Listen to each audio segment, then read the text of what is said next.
All right, welcome back to the Morning Routine. It is Wednesday, July 27th, and we're doing something a little bit different here, like I talked about earlier in the week, where we're going to meet with businesses, local businesses from the area, and just learn about their business. What's going on? What goes on? Did you know that there was a Modesto Judo Club? You may have, because this is Clayton, and he works in our building as well, but have you ever been there? Do you know anything about it? We all know he does judo, but do we know how he got into judo? My first experience with judo was when I was young. I was about 8 years old, and I hated it and quit. I was a quitter.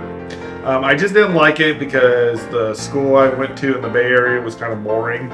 Okay. And they just taught falls. How to fall, and it was like that for over a month. That's all I did. Interesting. And what ended up happening is I got bored because judo's about throwing.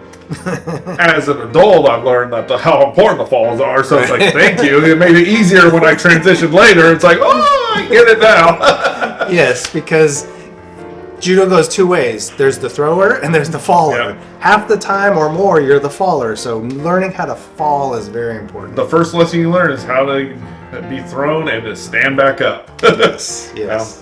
Because just like life, you get knocked down sometimes, you have to stand yourself back up. The basic principle of judo is someone's pushing into you, you pull them. And the term judo is actually two words. Ju, which is gentle, and do, which is way. It's called the gentle way. It's not very gentle. I went against a guy way bigger than me, and it was not very gentle. But like Carl was stating, it teaches you how to fall, to use that energy so it's less painful. You didn't like it, you left, wasn't fun, then what happened? How'd you do? Well, I've always been a wrestler. Okay, wrestling was my first sport. Okay, and when you get a certain age, wrestling kind of disappears. You did it at high school, a little bit of college, a few clubs here and there. Well, after that, it's like there's not much more to do. So then the big fad of Brazilian Jiu Jitsu came around. This is UFC. What year? This was late 90s, early 2000s. Okay, is when I first started Jiu Jitsu and Taekwondo were very popular in the mid to late 90s. Yeah. And Brazilian Jiu Jitsu, which is super popular, is derived from judo. Okay. Judo masters went to Brazil, taught it, and then they adapted it. So the difference between Jiu-Jitsu and Judo is 70% standing and probably 30% on the ground. Jiu-Jitsu is 70% on the ground, 30% standing. Right. So we got into that, and what happened is we were always a nonprofit working out in a high school or So this is when you get into the Brazilian Jiu-Jitsu a little bit and that kind of thing after college and whatnot. And then when you get here in Modesto, how did you meet up with the folks that got this going? Well, the head sensei was actually good friends with one of my high school coaches.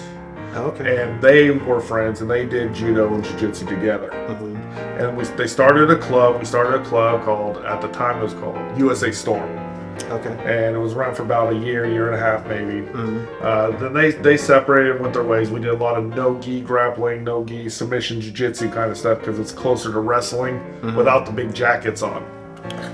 Well, many years down the road we trained like that, and our head sensei decided we needed to get certified under someone. And he was a brown belt in judo. Okay. So he looked up judo schools, and the only judo school he could find was in Stockton. Yeah. With our Sensei Ricardo. And he went there and he started training again. And then he brought it back and brought us under the umbrella of the Stockton Judo School. And we started getting promoted under that. So we started that about 2015. Okay. And that's your nonprofit at that point? At nonprofit. Yeah. And so that happened. Then we started training that, working out at the high school, stuff like that. And then the pandemic hit. With the pandemic, the school shut down, so we had no place to train. Right. So we started training in a garage. Judo's not fun in the garage. It was beating us up pretty bad. Carl remembers me walking in I really didn't do much, but I could barely move, Thin mats on the concrete. You're in a garage. It had to be hot during the summers. So so the sensei started talking to me, and I was like, and he kept saying, well, maybe I should open up a place because he had some savings in, and one of our students actually owns a lot of warehouses out on Bangs Road here in Modesto. And he said, hey, one of my things is opening up. Oh, nice. And it's like, really? So he said, if you want to rent it for a dojo, he said, we'll clean it up, get the guy out, redo the floor, paint everything, you know, because we're the landlord. Sure. You know, you just got to buy the mats. And so my sensei, he looked it up and did the math and said, I think we could do that. So out of the pandemic, we became a for-profit business. Nice. And opened up a school out there on Bangs Avenue. Very good. How long have you been open there? Since June of last year. Sweet. And you're up to how many clients? About 45. That's nice. 1 year, 45 students.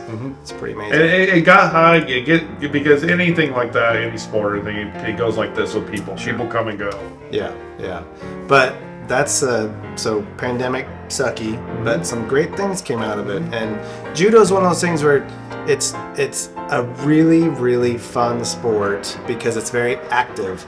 I didn't like wrestling. I don't like watching wrestling or jiu-jitsu because it's very technical when they get on the mat and they're low and it's just small little moves are going on and there's just not much to watch.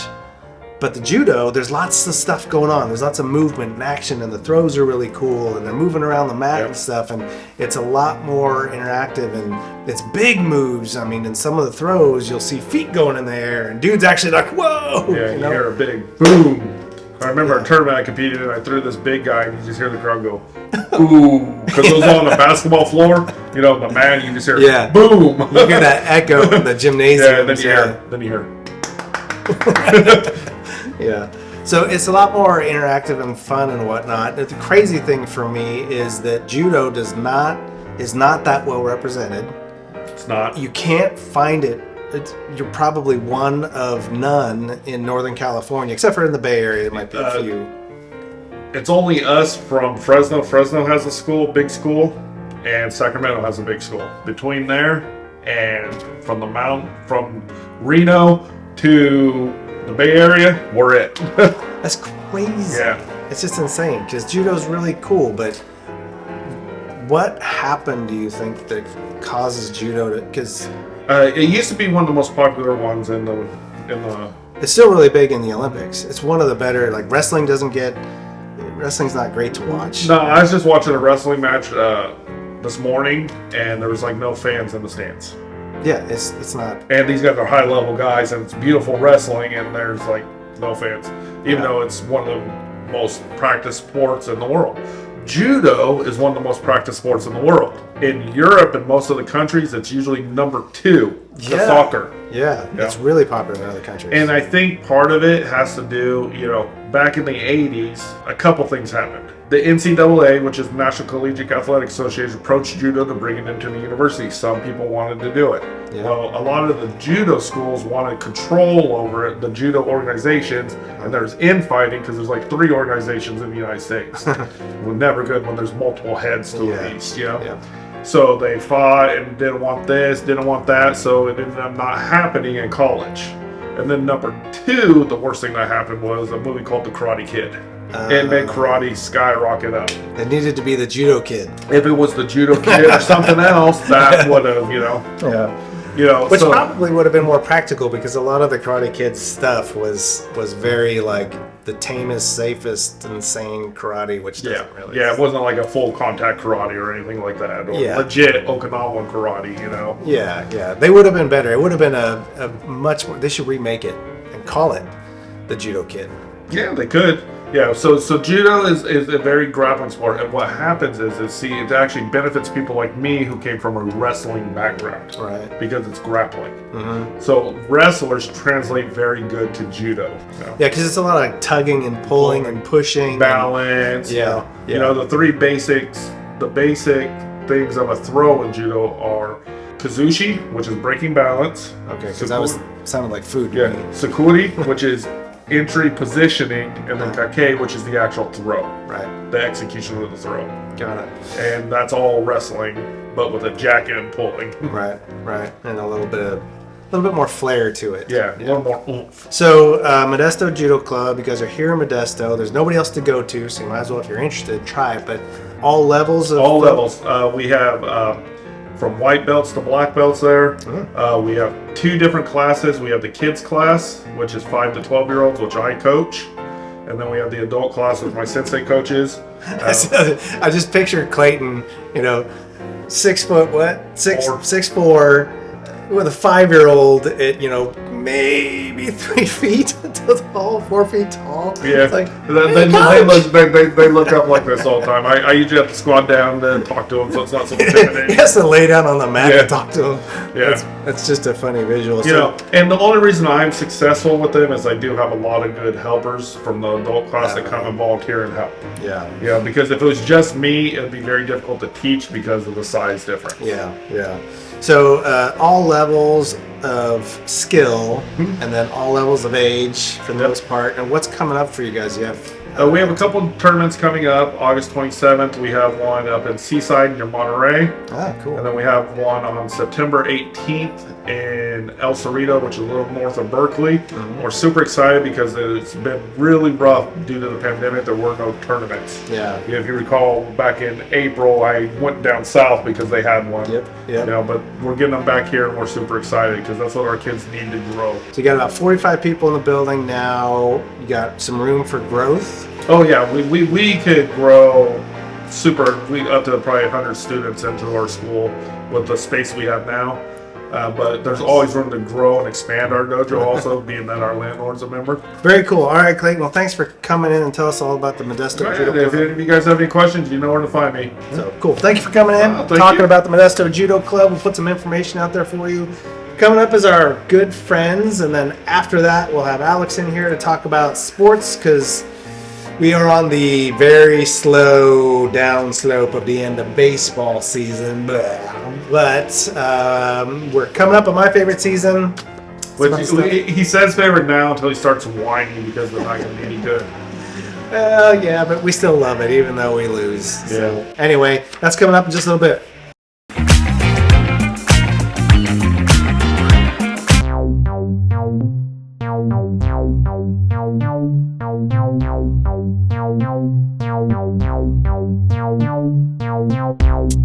Morning, everybody. It's Wednesday.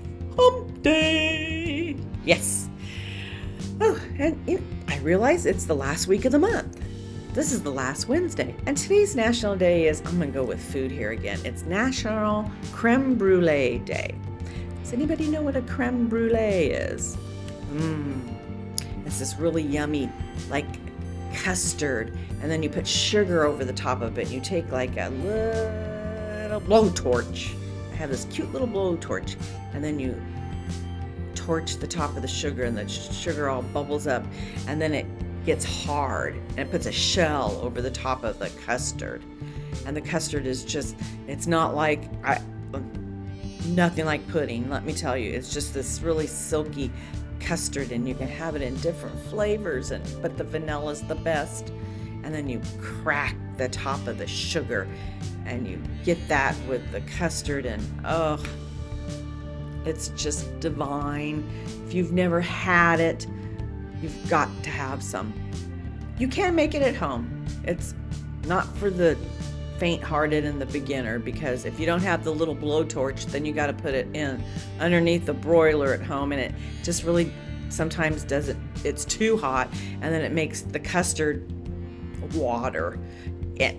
And then you can't put it in the refrigerator, because then the sugar, the crunchy sugar, will get humid, and then it's not crunchy anymore.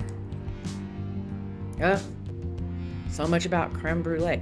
But if you're at a restaurant and it's on the menu and you've never tried it, you gotta try it. You're gonna love it. It's really rich and decadent and just yummy. And if you have tried it and you haven't eaten any in a long time, you gotta get some, because it's so good. Man, gotta stop doing stuff on food, because it makes me hungry. Makes me want to cook, and then it's too hot to cook. Oh well. I'm gonna have to maybe find a restaurant that has a really good creme brulee. I do have a funny story about creme brulee. I'll have to save it for you. Yes, maybe I'll have to tell it in person. But just remind me, and maybe I'll get up and tell you guys about it. But everybody have a great day today on National Creme Brulee Day.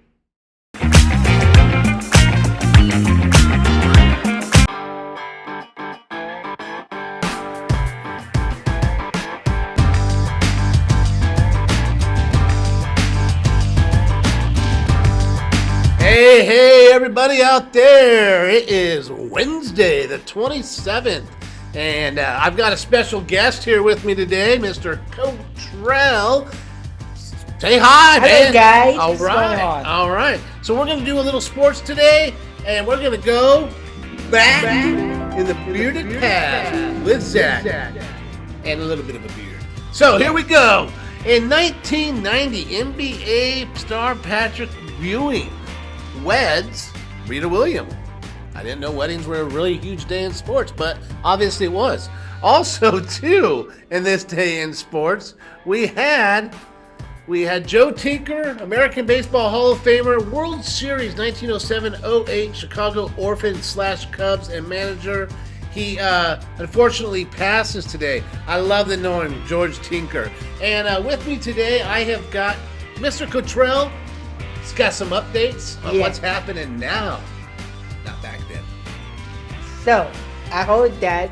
So, the Warriors signed Jordan Poole a 4 years, $100 billion contract. 100 billion? 100 million contract. Oh, okay. Wow. So, still a lot of money. Yeah. He's been phenomenal with the Warriors, okay? And he's gonna be the next Curry when Curry hang up his boot. Not yet, okay? Not yet. That's a bold statement. The next Curry, huh? And Poole has proven himself that he can be the number one after Curry. Then I heard that KD is not coming back to the Warriors. Not this year, not the year after, never. Okay, he chose to leave the Warriors in 2019.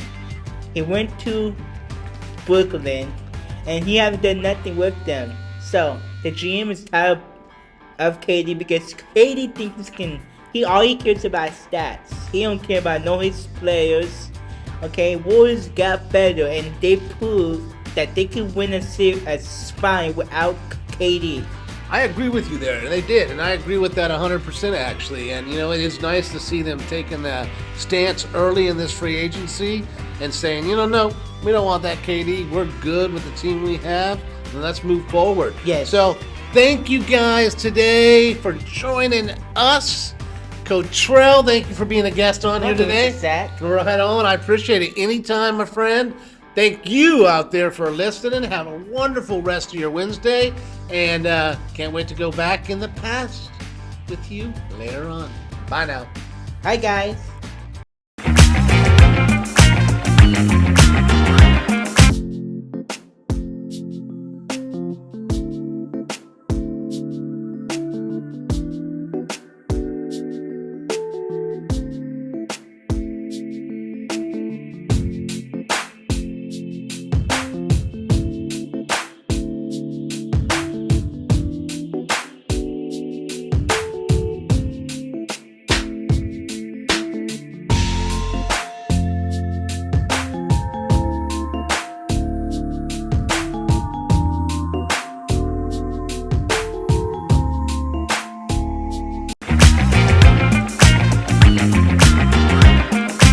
All right, we're back, everybody. We've got Alex here. We're going to be talking sports. He's back. He's bad. He's ready to talk what? Sports. What kind of sports? The NFL. The NFL. Because why?